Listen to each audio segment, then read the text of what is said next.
Good afternoon everyone.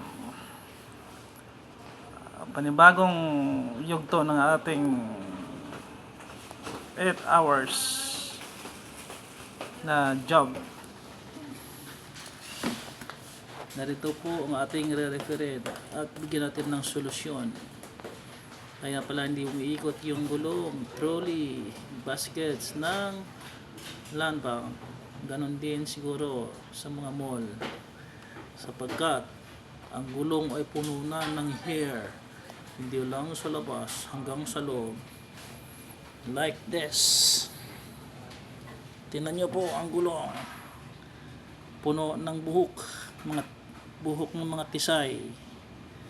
Magaganda, mahaba. Ito, at least ito ang finish. Na cleaning na siya. Ayan o. Ayan ang match niya. Okay. Ito na yung natanggal na buhok. Ayan. Iikot sa loob. Napakatibay. Ito yung hindi pa natanggal. O, tingnan mo. Guys. O, open. O, magkabilaan. O, kaya pala hindi na makabubuon. Hindi makaikot yung gulong sapagkat maraming buhok nakapulupot. Hindi lang sa labas ang dapat tanggalin, kailan hanggang sa loob, kalooban. Yan guys, ito yung natirang gulong. Ikot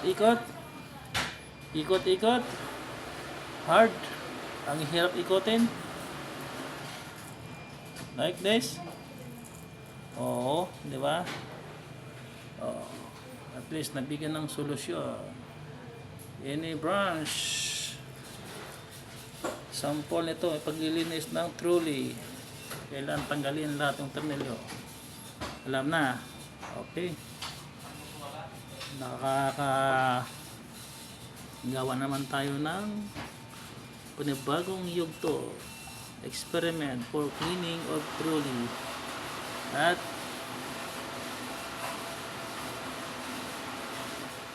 makakuha na tayo ng magandang idea and solusyon.